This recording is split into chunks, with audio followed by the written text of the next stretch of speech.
And when we're at our desks and engaged with a lot of demands and cognitive thinking, it's very easy for us to get contracted in our posture and to restrict our breathing. So when I was in Japan last year, I was reminded, because I walked along a trail where we went to many temples and we met many Zen teachers. And the most important thing around feeling Zen, which is calm, feeling calm, is your posture and your breathing. So how is your breathing?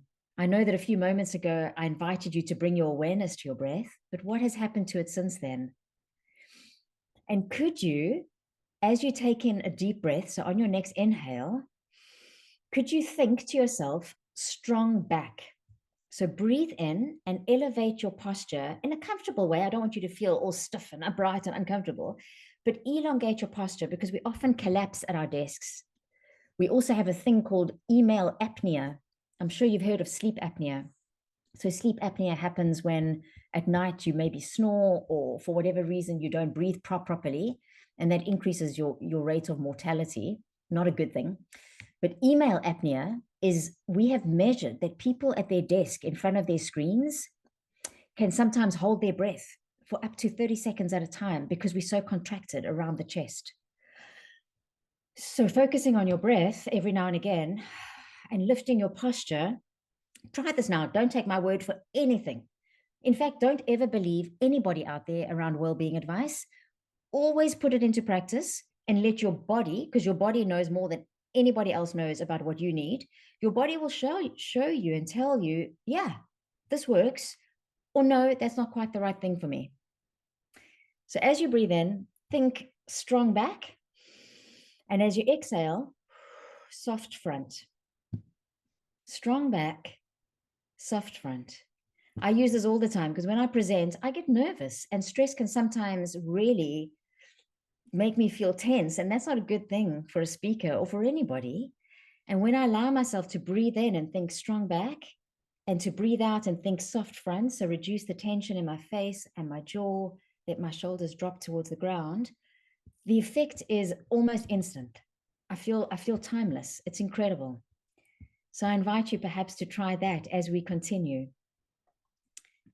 Another technique when you're at your desk, so if you are looking at your screen now, because you're watching me, or maybe you're being cheeky and looking at some emails and things, this is a guideline that can help you manage your energy. So every 20 minutes, we should look away from our screen. So about 20 meters or 20 feet.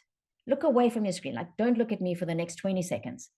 So look away, and you can keep listening, but it's really good to help with eye strain, but also it changes your perspective, and that shifts your neurochemistry. So when we're very stressed, we can get very focused, like on the proposal that we're working on, and then we can hit send without maybe picking up some mistakes, or the tone of voice wasn't quite right. But by looking away from our screen for a few seconds, and we do that every 20 minutes or so, it can help a lot with giving you perspective.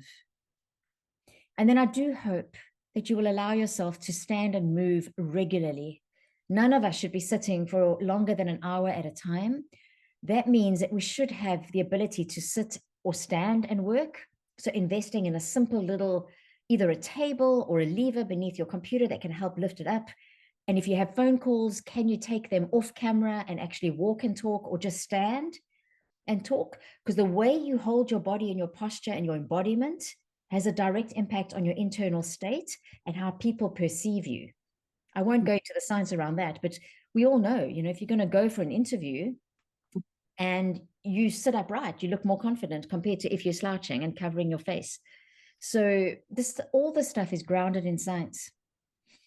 And then I do hope that you will act like the French and take a break at lunch, because a lot of us don't. We end up working through and we eat at our desks and we don't take a break. And no professional athlete will train for 8 or 10 hours without taking a break. And as corporate workplace athletes, we should strategically refuel in the middle of our day. Whether you choose to have food or not, even if you stop for 5 minutes of contemplation and thinking, not looking at your phone, coming back to your desk after taking a break like that can revolutionize your afternoons.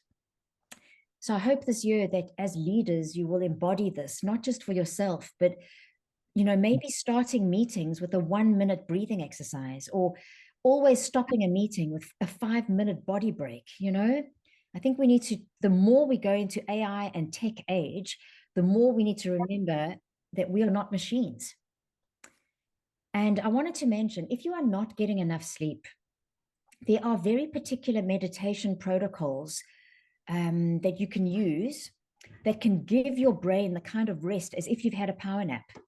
So I don't know if anybody on the call, if you do, perhaps you can just pop a yes into the chat. Do you use strategies like NSDR? NSDR stands for non-sleep deep rest. And there's lots available on YouTube. And I've even got one that I can share with you if you're interested.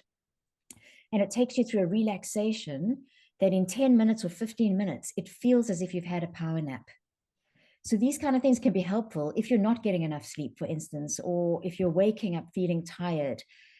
It might be easier to find 10 minutes in your afternoon or sometime in your day rather than maybe looking for an extra hour to get to bed. And then at the end of your day, just like we have the season of autumn, there needs to be a transition into the evening. And how are you transitioning? This requires really strong boundaries, because as leaders, in the pace of change that we find ourselves working and living, there's always work to do. So we need to agree that we've done enough, even though we haven't done everything. And if we don't, we will lead ourselves to exhaustion, which is why a lot of my clients have burnout. They're somewhere on that spectrum, mentally, emotionally, physically. And that's not okay. Giving up our health for wealth, we need to leverage them rather. And there may be pockets of time where we need to push really hard, but then we need to have boundaries and say, I've done enough. I need to do something for me. We need to ask ourselves, perhaps I'll just pop this question into the chat and you can listen to your intuition and be curious about what comes up when you ask this. Where in your life can you use a high quality no? As we start this new year where we pulled into so many directions, we can't say yes to everything. So where could you potentially use a high quality no? And also, what about self-care and quality time with family and loved ones? We all experience that in December. We often do. Maybe that's where you need to say a high quality yes. I say yes to time with my family, or yes to dinners together around a table with no phones around. I think we need to constantly negotiate these boundaries with ourselves, especially as leaders when we get pulled in so many directions. And so if you are interested in experimenting with some of these strategies to help you rest well, that take you away from devices, in the follow-up note, I'll share it with Peter, but on my website, I've got 2 free meditations. One of them is for the evening and one is for the morning.